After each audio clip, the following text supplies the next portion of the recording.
Come on, let us pray. Thank you, Lord. Thank you, Jesus. Thank you, Holy Spirit. Truly, you are good, Lord. Napakabuti mo sa bawat isa sa amin. And today is the day, the appointed time, O God, to have an encounter with you, to have a fresh start, Lord. Panginoon, sa oras na ito, isinusuko po namin ang aming mga sarili. Ibinababa para ikaw mabigyan ng kalwalhatian at kapurihan. Inaamin po namin na kung wala ka, ay wala kami, O Diyos.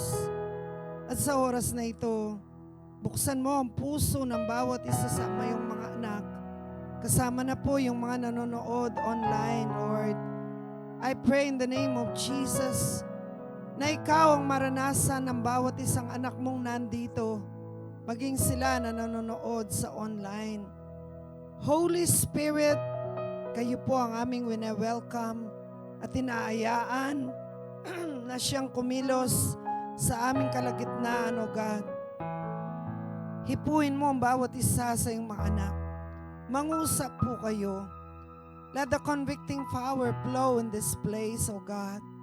At kung ano man ang karumihan na nakikita nyo sa amin, kami po ay humihingi ng patawad. Pakalinisin mo kami ng iyong makapangyarihang dugo. Adalain ko po, Banal na Espiritu, na kayo ang mangusap. Kayo ang aming main speaker, Lord. Ako po ay tagapagsalita lang, but you are our speaker. You are our pastor in this church, O Holy Spirit of God. So I ask you right now, O Holy Spirit, na kumilos po kayo ng may kalayaan at gamitin mo ko bilang tagapagsalita mo sa oras na ito, Diyos. And we surrender everything to you, Lord, and we apply the power of the blood of Jesus na siyang lumulukob sa bawat isa sa iyong mga anak sa lugar na ito. And we give you all the glory and all the honors. In the name of Jesus we pray, and all God's people will say, Amen and Amen. Pwede po bang palakpakan muna natin ang ating Panginoon?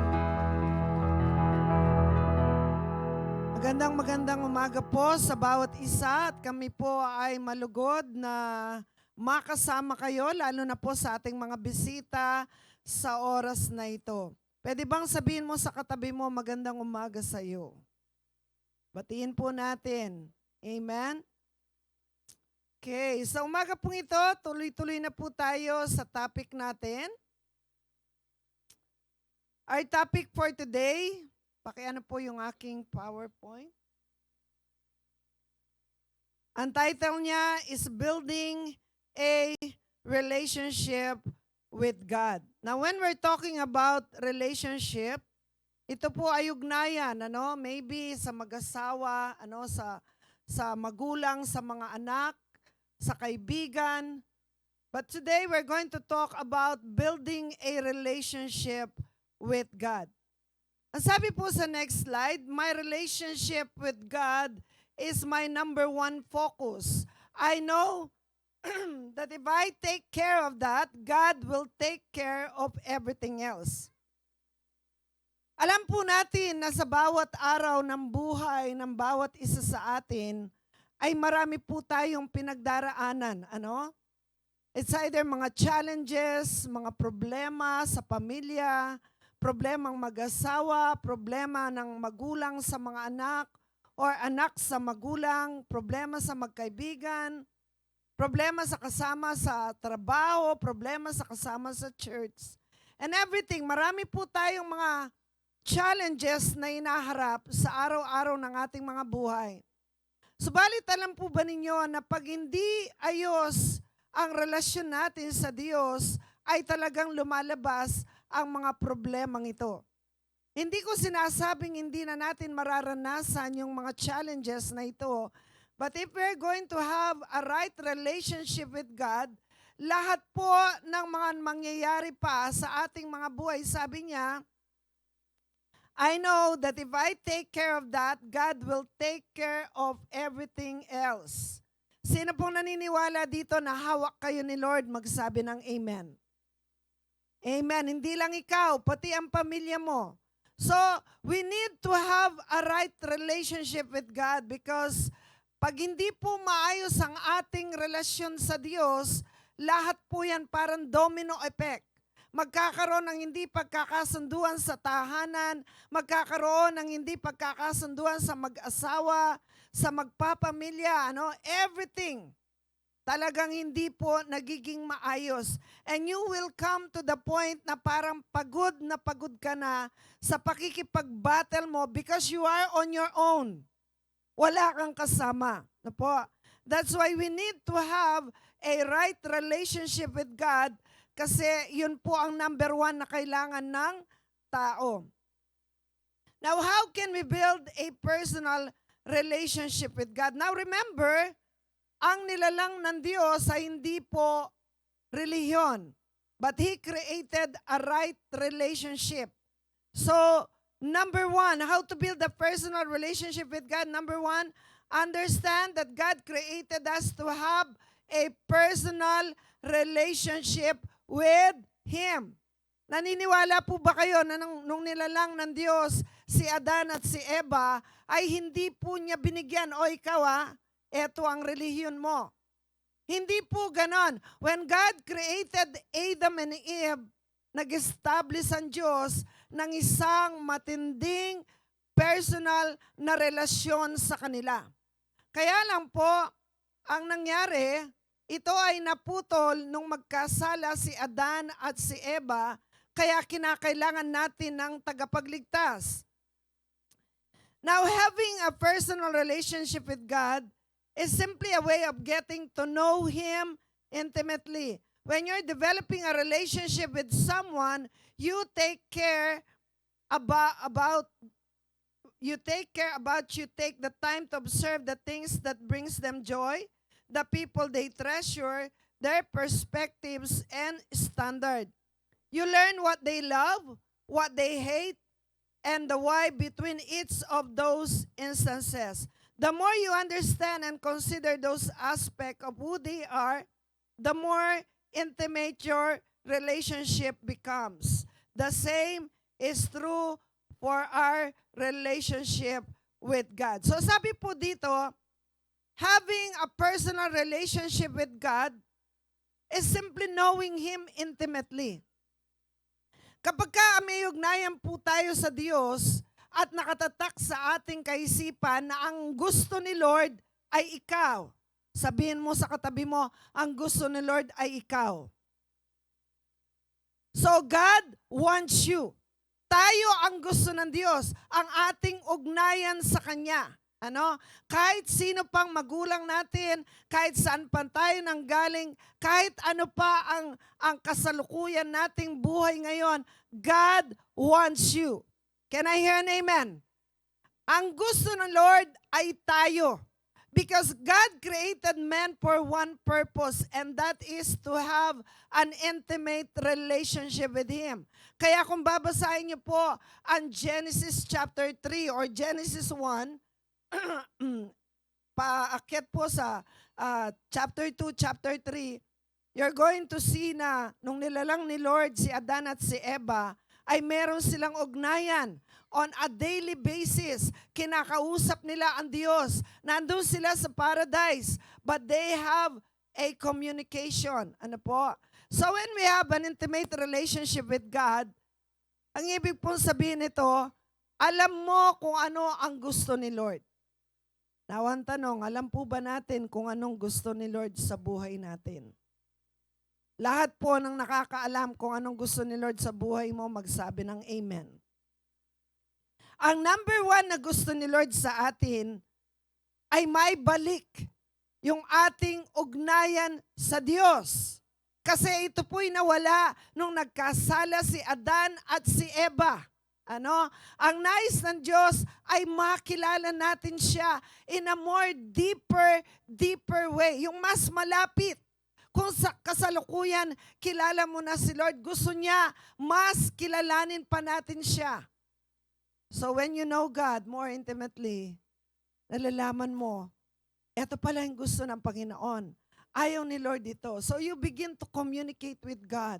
You begin to obey Him sa lahat ng mga gusto niya. Ano po? Ang sabi sa Genesis, chapter 3, verse 15, the Lord God put the man in the Garden of Eden. He put him there to form its land and take care of it. The Lord God gave the man a command. He said, you may eat fruit from any tree in the garden, but you must not eat the fruit from the tree of the knowledge of good and evil. If you do, you will certainly die. Kaya ito po ay isang portion lang ng Bible verse sa Genesis. Dito'y makita natin na binigyan ng kautusan ng Diyos si Adan at si Eva na wag nilang kakainin o hahawakan man ang bunga ng the tree of knowledge of good and evil. Hindi po yun puno ng mansanas. It is not an apple tree. Can I hear an amen? Because the Bible says, it is the tree of the knowledge of good and evil.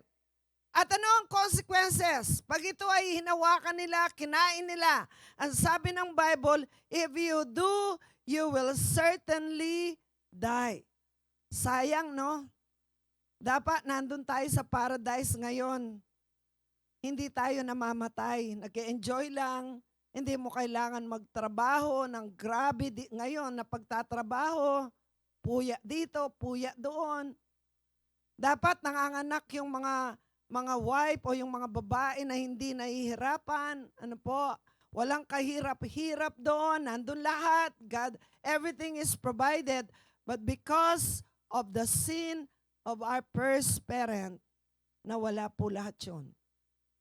At ang consequence, napawalay ang tao sa Diyos at ang bunga noon ay nagkaroon ng kamatayan sa sanlibutan. Hindi lang po physical.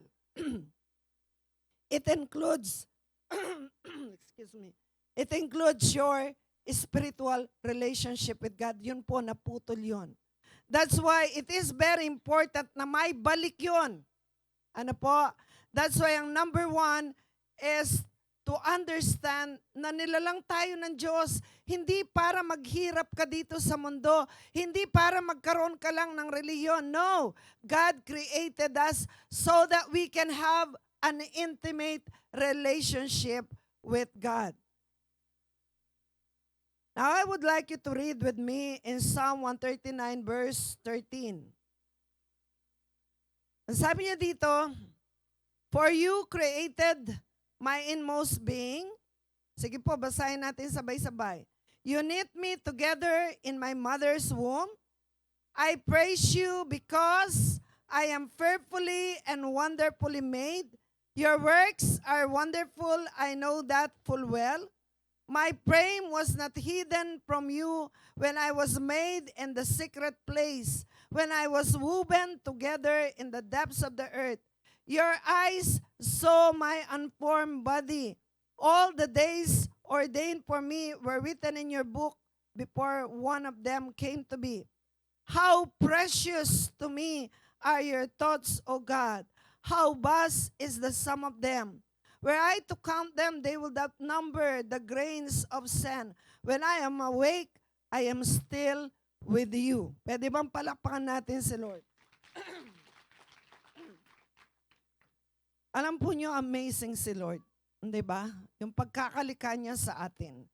Kung inyong iisipin, kung paanong sinilang tayo, hindi pa tayo lumalabas sa sinapupunan ng tiyan ng ating ina, ay nandun na si Lord. Inaayos na niya yung itsura natin, kung ano ang ating kasarian, kung ano ang tangos ng ilong. He was there. Nagde-develop ka pa lang doon sa womb ng nanay mo. God is already in control of our life. Kaya po pasalamat tayo kay Lord kasi tayo po ngayon ay nandito, buhay na buhay tayo. Lahat ng mga buhay dito magsabi ng amen. Kung hindi po tayo nabuhay, pwedeng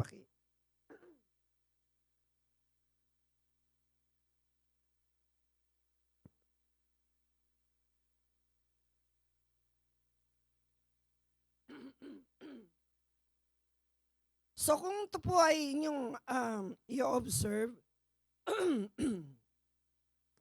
kung hindi natin ma-realize na ang pagkakalikha ni Lord sa atin, ito ay isang milagro, hindi mo ma-appreciate kung sino ka. Hindi mo ma-appreciate kung gaano ka kamahal ni Lord. Hindi mo ma-realize na ganyan ka pala kamahal ni Lord. Ano po? Na hindi niya inayaan na ikaw ay ma-abort, na ikaw ay malaglag. But here we are. Buhay na buhay po tayo. Why? Because God has a plan for us. Can I hear an amen? May plano ang Diyos kung bakit nandito ka. May plano ang Diyos bakit babae ka. May plano ang Diyos bakit ginawa kanyang lalaki. Because nandun ka pa lang sa sinapupunan ng iyong ina, ginagawa na po niya tayo. Kaya sabi niya, my frame was not hidden from you. Hindi na itago sa Diyos. Kung gaano ka kaganda, kung gaano ka kapogi, hindi po na itago kay Lord John. Bakit? Kasi siya yung gumagawa sa atin. Instrumento lang po ang ating mga magulang. Alam po niyo, alam na ng Lord ang lahat sa atin. Sabihin mo sa katabi mo, wala kang may tatago kay Lord. You cannot hide anything from God. Can I hear an amen? Kaya kung iniisip ninyo na walang pakialam si Lord, nagkakamali ka kapatid, may pakialam si Lord sa iyo kasi nilikha ka niya. Amen. He created you in His image and likeness. Kaya lang kung minsan hindi po tayo marunong magpasalamat sa Diyos. Kung minsan sinasabi natin, bakit pa ako sinilang sa mundo? Bakit ganito ang itsura ko? Kapatid, pasalamat ka. Because God knows kung ano ang plano niya sa atin. Hindi po nagkakamali ang Diyos. Can I hear an amen? Kilala niya kung sino ka. Ano po? So when we have this kind of relationship with God, masasabi natin that He is my God, and I am His child. He is my king, and I am His servant. He is my friend, and I am His co-laborer.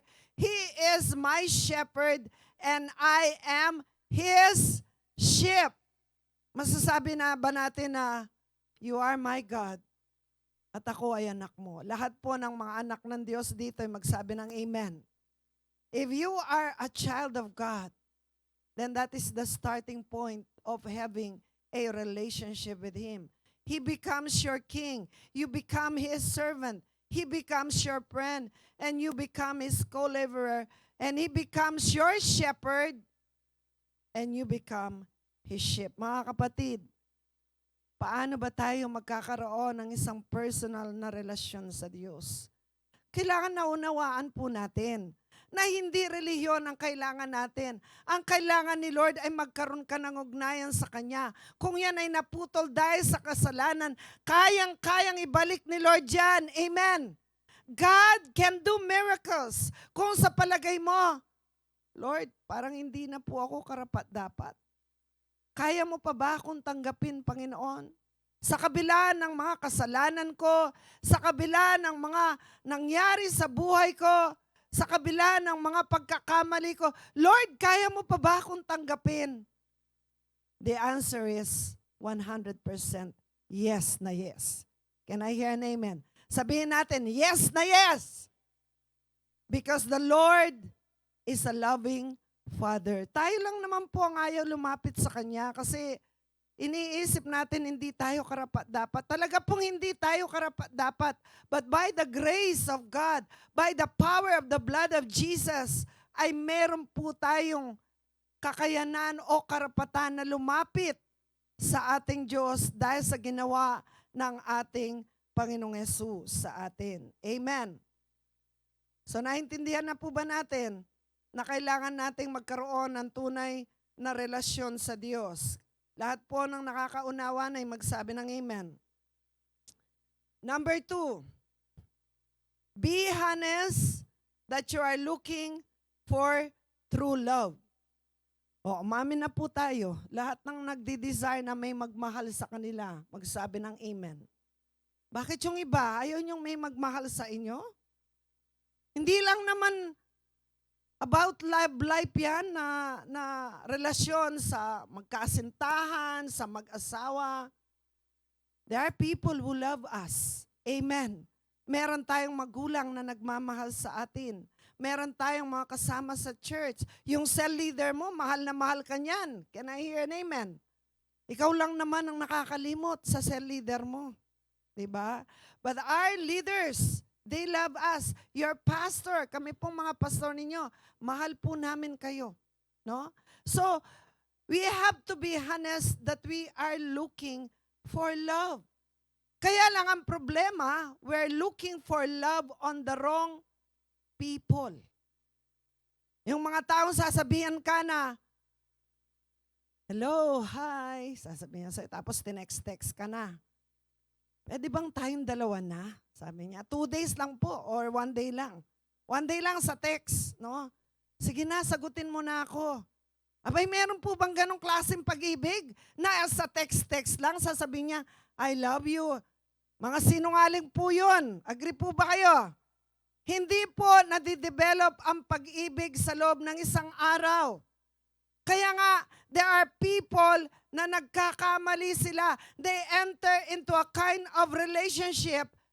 Nakala nila yun na yun. May kulang sa buhay ko. Totoo po yun. 100% may kulang sa atin. Meron tayong hinahanap na pag-ibig. Nakala natin ay nakukuha lang sa relasyon sa tao. But then, kung sana ganun lang po, sana wala nang naghihiwalay. Sana wala nang broken family. But because that is not the primary love that we need, kaya po kung minsan yung mga relationship, nasisira po yan. Because the number one we need is about our relationship with God. Now, sino pong dito na amin na nangangailangan tayo ng true love, magsabi ng amen. O sabi niya dito, sa next slide, sabi niya, I need love. Totoo po ito, no?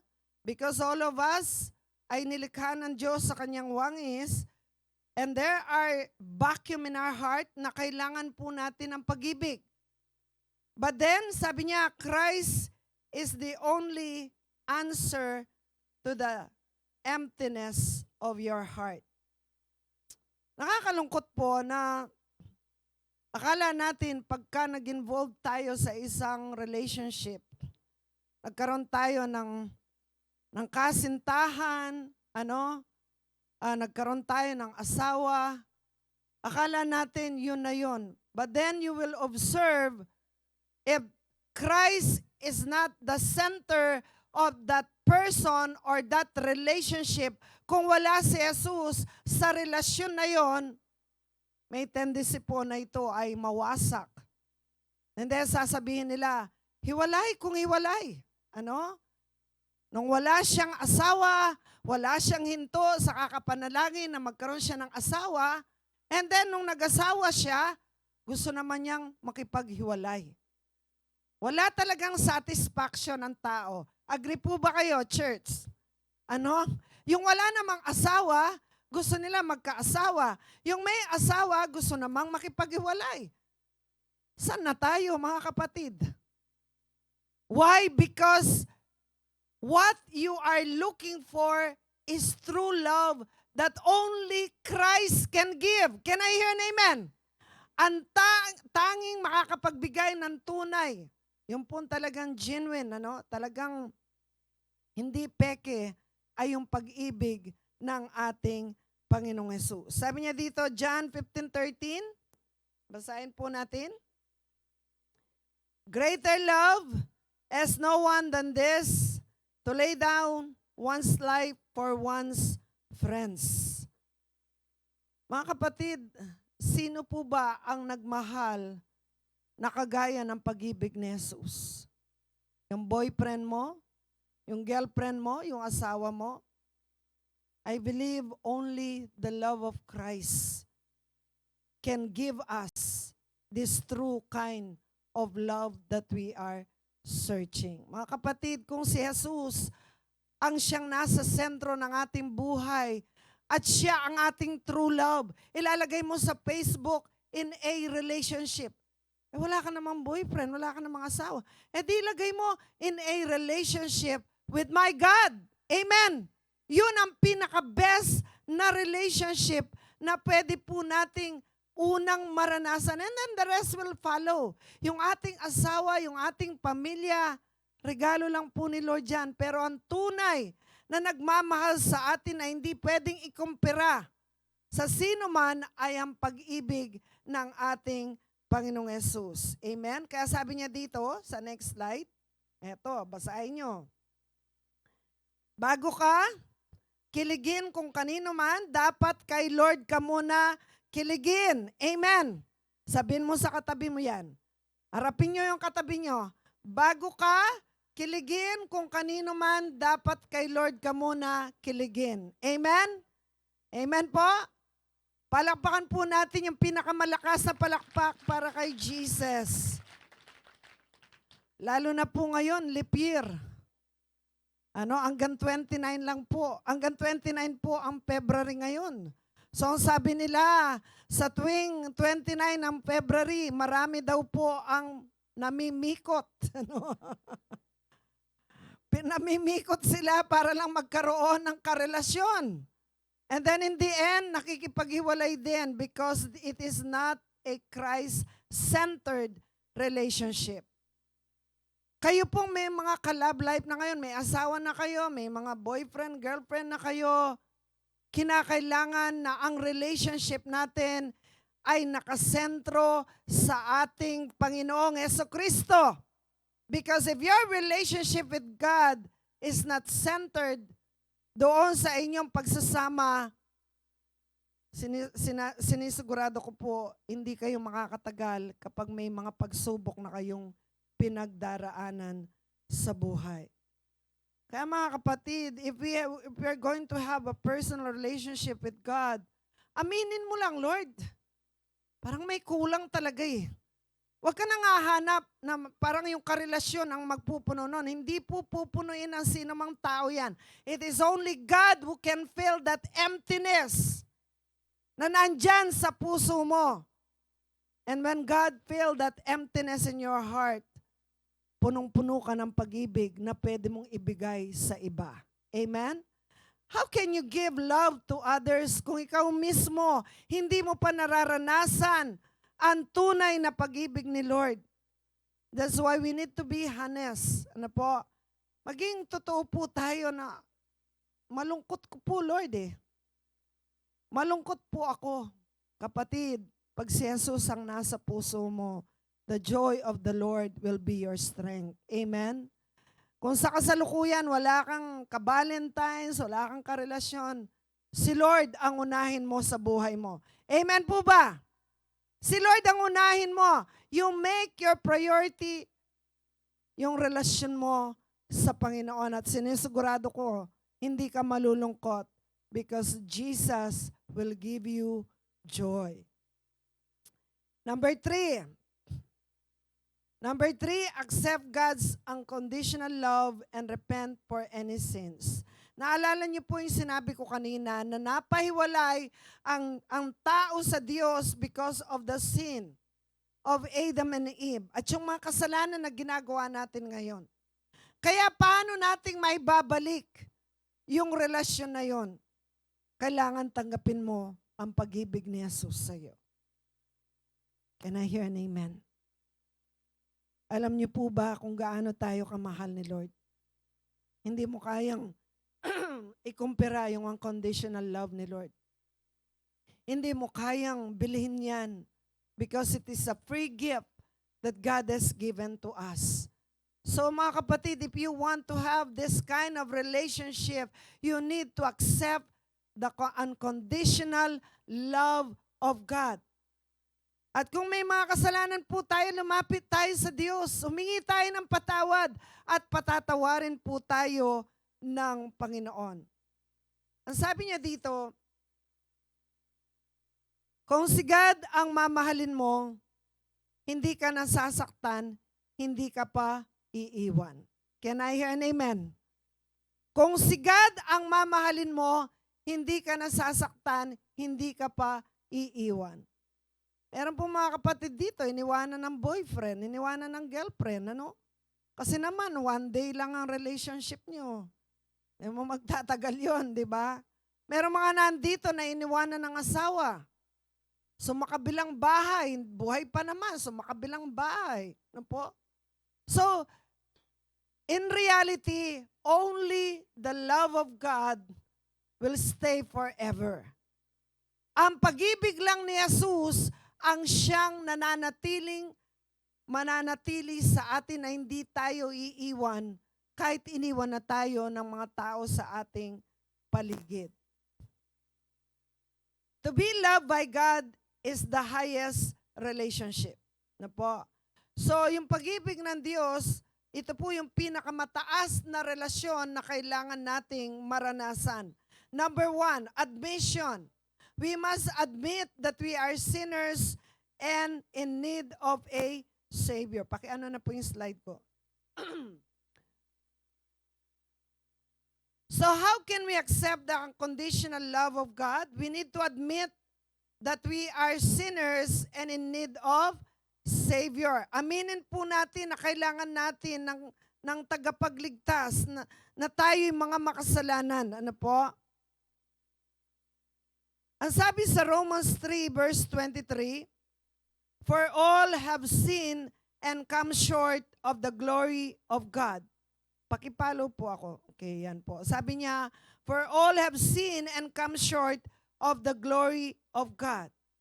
So paano nating marireceive yung unconditional love ni Lord? Kailangan po aminin natin na tayo ay mga makasalanan. Ano? Sabi ng Bible, lahat ay nagkasala. And then we can confess our sins. 1 John 1:9, if we confess our sins, He is faithful and just to forgive us our sins and to cleanse us from all righteousness. So ano pong kailangan natin gawin? Kailangan tanggapin natin yung pag-ibig ni Jesus at i-confess po natin kung ano man ang mga kasalanan natin. We need to repent. Pag sinabi nating repent, hindi lang yung umiiyak ka. And then pagkatapos binabalikan mo yung mga kasalanan mo. When we're talking about true repentance, it means sinuko mo na yan sa Panginoon at tinawanan mo na, tinalikuran mo na, at hindi mo na binabalikan. And then number 2, believe. Number 2, believe that Jesus is the perfect Son of God who died on the cross and rose again to take the penalty for our sins. So yung pong una, we have to repent of our sins. We need to admit that we are sinners. And then kailangan paniwalaan po natin na si Jesus, ang anak ng Diyos na namatay sa krus, at siya ay muling nabuhay at kinuha niya ang lahat ng kaparusahan para sa ating kasalanan. Kaya yung awit natin kanina, akmang-akma, sabi niya, thank you, Lord, for saving me. Ano, yung inawit po nila kanina. It is a very powerful song that when you are reminded of God's love for you, hindi mo pwedeng hindi ma-appreciate kung anong ginawa ni Lord sa iyo.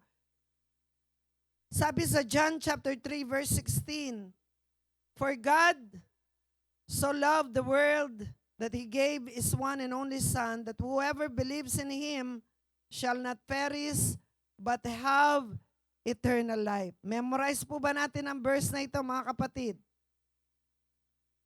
So we need to believe that Jesus is the perfect Son of God who died on the cross to take the penalty for our sins. And then number 3, confess Jesus as Lord. Romans 10 verse 9, if you declare with your mouth Jesus is Lord and believe in your heart that God raised Him from the dead, you will be saved. Mga kapatid, we need to confess that Jesus is Lord. Sabihin nga po natin ng malakas, Jesus is Lord. Misa pa po, malakas, Jesus is Lord. Ngayon, gawin natin siyang personal. Jesus is my Lord. Isa pa, gawin niyang personal. Jesus is my Lord. Come on, church. Amen. Palakpakan po muli natin ang ating Panginoong Yesus. And then lastly, dito po ako magtatapos. Number 4, make it your number 1 priority to know God more intimately. Now, there is no such thing na relationship if there is no communication, there is no intimate moments. Hindi, wala pong relationship na hindi kayo pwedeng mag-usap, walang mabibuild na relationship kung walang pangunawa sa bawat isa. Walang mabibuild na relationship kung hindi kayo nag-uusap, nagkikilanlan sa isa't isa. You need to realize that when we're talking about relationship, it involves communication. It is a two-way communication. It is not a one-way communication. Nung kami po ay nagpunta ng Sagada the other day, parang nag-observe ako sa daan and I begin to observe na bakit kaya yung daan ay meron pa siyang right lane, merong left lane, yung left, kung minsan sila yung pabalik, yung sa right, yung papunta. Bakit dalawa? Bakit hindi ba pwedeng dire-diretso na lang na lahat ay straight lang? Hindi po siya pwede eh. Talagang the road is always a two-way. Kasi pagka ikaw ay pumunta ng ganon, may tendency na yung iba naman ay pabalik na sila. So in a relationship, it involves a two-way relationship. God and us. Hindi pwedeng hindi ka nakikipag-ugnayan sa Diyos. Hindi pwedeng hindi mo kinakausap ang Diyos. Hindi pwedeng hindi mo sinusunod ang kanyang gusto. Because it involves a relationship. Kaya sabi niya dito, a true loving relationship does not happen overnight. It is a process that takes time to grow and develop. It is a process.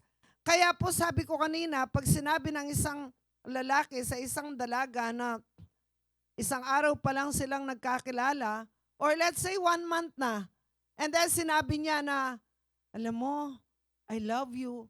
Sinungaling po yun. Hindi po totoo yun because true love will develop. It is a process. Can I hear an amen? Paano mo mamahalin ang isang tao na ngayon mo lang na-meet? Paano mamahalin ang isang tao na wala ka pang alam sa kanya? Hindi mo pa nga siya kilala kung saan siya nanggaling and everything. You need to get to know the person. You need to get to know kung ano ang kanyang pinagmulan, kung sino siya talaga. It is the same with our relationship with God. Alam po nyo, dito nalulungkot ang Diyos natin. Ang sabi niya, these people worship me with their lips, but their hearts are far from me. Nagiging religious na lang po tayo. But when it comes to a deeper relationship with God, wala po yun. Hindi siya nade-develop. Bakit? Because there's no communication with Him. Tamad tayong mag-pray. Tamad tayong magbasa ng kanyang salita. Tamad tayong mag-continuously nananalangin, nag-a-attend ng church. And when we read the Bible, we begin to know Him kasi ito po ang love letter niya sa atin. Kaya sabi niya, a true loving relationship does not happen overnight. It is a process that takes time to grow and develop. Kapatid, gusto mo ba ng intimate relationship kay Lord? Kailangan, number 1 priority mo na mas lalo mo siyang makilala. Ang sabi sa next slide, invest in your relationship with God. When we say invest, nagbibigay ka ng oras, kung minsan pati pera mo, ginagastos mo.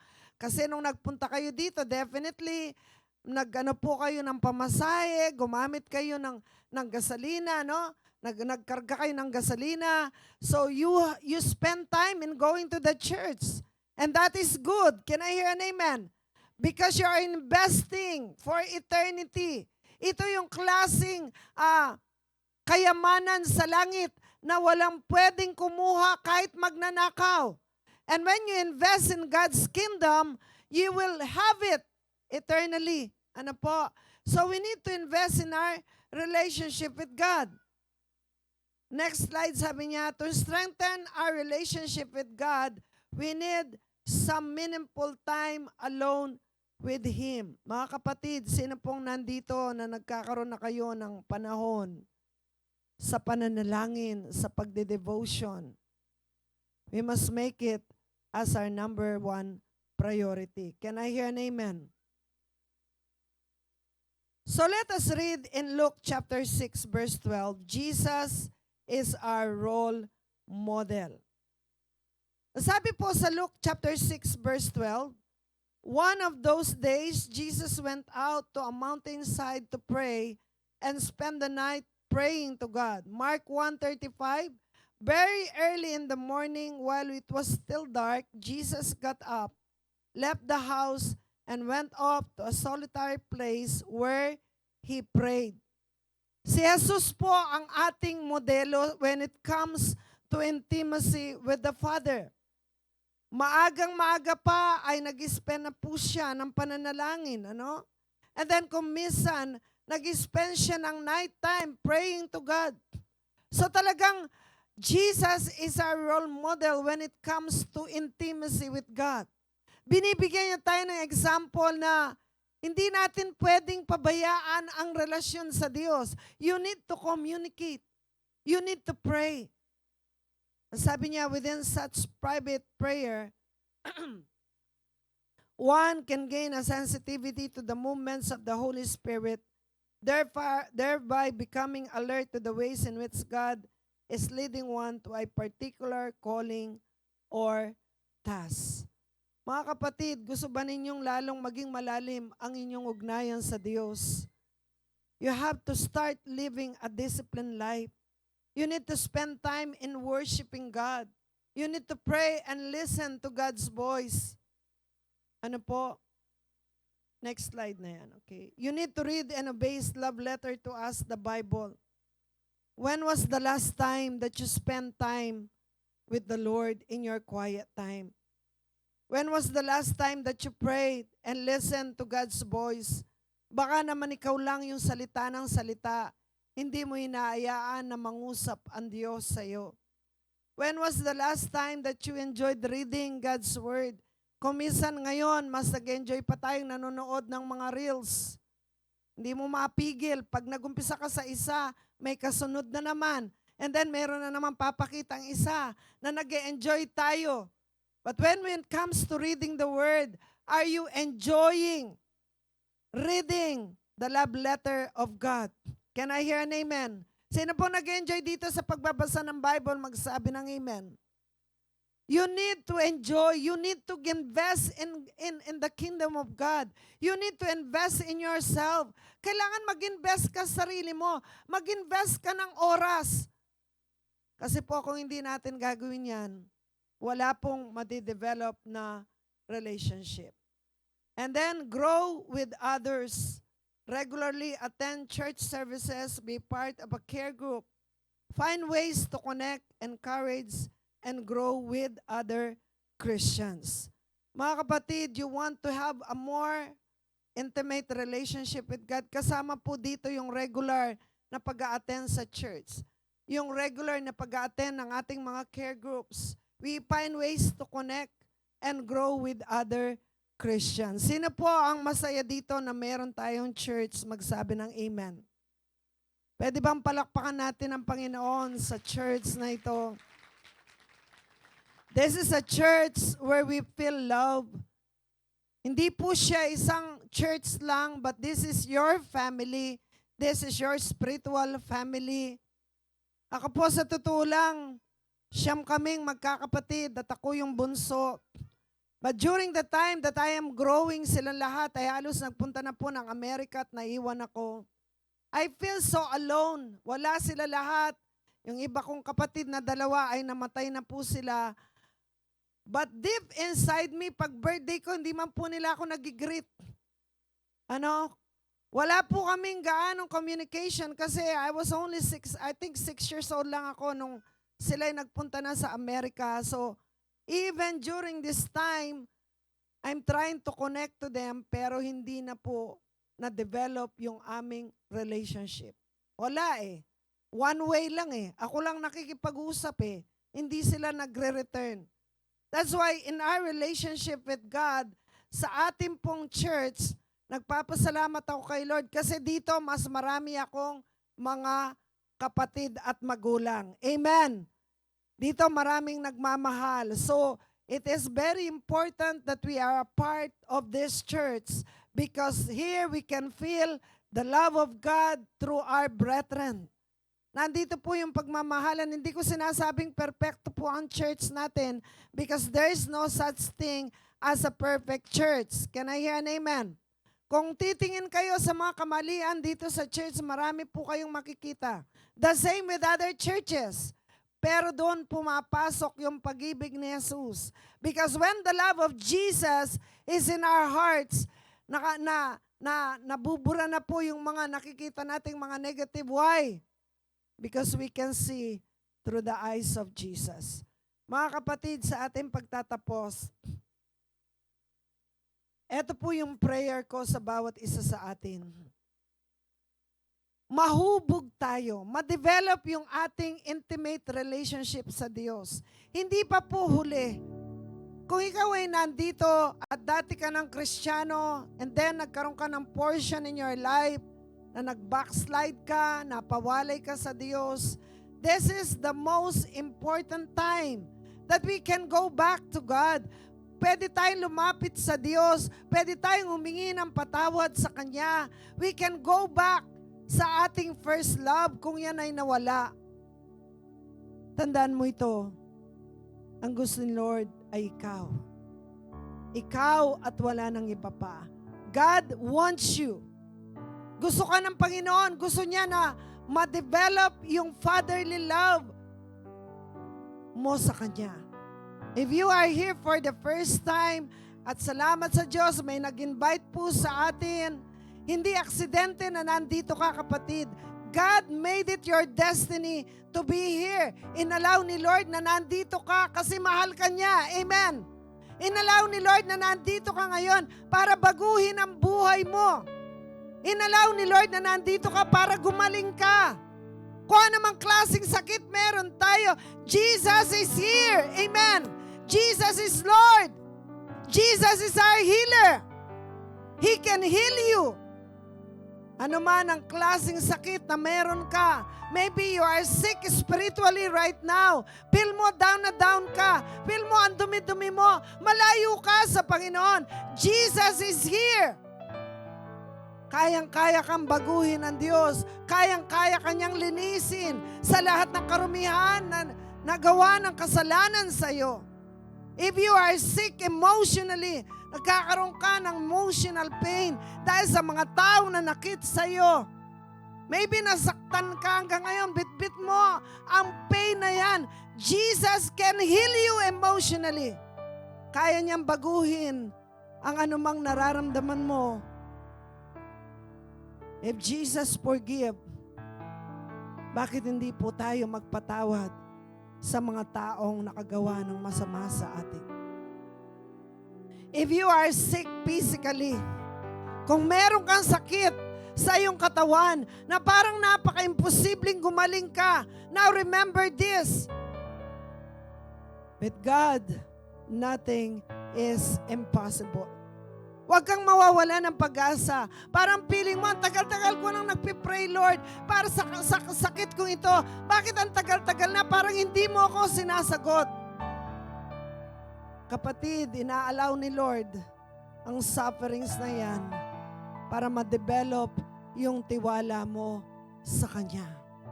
Naalala niyo po si Job. Grabe yung pagsubok na dinanas ni Job. Nawala ang kanyang mga ari-arian. Namatay ang lahat ng kanyang mga anak. Siya ay nagkaroon ng mga sugat sa buong katawan. Lahat ng mga mahal sa buhay, mga taong ino-honor siya, iniwanan siya ng kanyang mga kaibigan. At yung kanyang asawa, iniwanan din po siya. Nawala lahat. But still, Job remained faithful to God. Ang sabi ni Job, hubad akong sinilang, hubad din akong babalik sa Diyos. Kung sinilang tayo dito, wala po tayong dala. Kahit ano, mamamatay din tayong walang dadalhin kahit isang sentimo na pera. Ano ang pwede lang nating madala? Ang iyong relasyon sa Diyos. Now remember this, hindi po nagbabago ang pag-ibig ni Jesus. Hindi nagbabago ang kanyang pagpapagaling. Kahit financial pa yan na pangangailangan, kahit anong utang meron ka, God is concerned with you. Dahil nandiyan ka pa lang sa sinapupunan ng iyong ina. Alam na niya yung pagdadaanan mo. But today, God wants to remind us, just come to Jesus right now. Shall we all bow our heads and let us pray? Hallelujah. Kapatid, I want you to close your eyes. San ka man nakaupo sa bulwagang ito, nais ng Panginoon, may balik ang relasyon mo sa Kanya. Nais ng Panginoon na ikaw ay lumapit sa Kanya sa oras na ito. Wherever you are in this place, gusto kong ipabatid sa iyo, hindi nagbabago ang pag-ibig ni Jesus. The Lord is here right now. Nandyan siya sa tabi mo. Nandyan si Jesus. Meron ka bang mga dapat isuko sa Kanya sa oras na ito? Meron ka bang mga kasalanan na paulit-ulit mong ginagawa? Ito yung oras, kapatid, para isuko mo lahat. Come on, huwag kang mahiya kay Lord. You are His child. Lumapit ka sa Kanya. Sabihin mo sa Panginoon, Panginoon, ito ako, marumi ako. Come on. Huwag kang mahiya kay Lord because the Lord knows what is in your heart. You cannot hide anything from Him. Maging honest po tayo. Magpakatotoo tayo ngayon, mga kapatid. Huwag tayong magtatago ng anuman. As the Spirit of God is convicting you right now, naniniwala po ako ang conviction ng Holy Spirit ay dumadaloy sa bulwagang ito. God wants to have an intimate moment with you, kapatid. Gusto niyang maibalik yung relasyon mo sa Kanya. Lumapit ka lang. Come on, church. Lumapit ka lang. Buksan mo ang bibig mo at sabihin mo sa Panginoon kung anong nilalaman ng puso mo. Kung anong mga kasalanan na nandyan. Kung anong mga paghihirap na pinagdaraanan mo. Kung anong mga pagdurusa ang dinaranas mo ngayon. You have pains in your heart. Huwag mong itago yan. Isuko mo sa Panginoon. May mga taong nanakit sa'yo. Sabihin mo sila kay Lord. Isumbong mo sa Panginoon. And learn to forgive others. If you are tired, pagod ka na sa iyong mga pinagdaraanan. Pagod ka na sa iyong mga pagsubok. Pagod ka na sa sakit na nararamdaman mo. Come to Jesus. Magtiwala ka lang, kapatid. God knows what He is doing right now. The Holy Spirit is here right now. Come on, church. Just come to Jesus. Kung ikaw ay nandito sa kauna-unahang pagkakataon habang lahat ay nakayukot na nanalangin, iniimbitahan kita, kapatid, na tanggapin si Jesus. Tanggapin ang isang relasyon, hindi reliyon.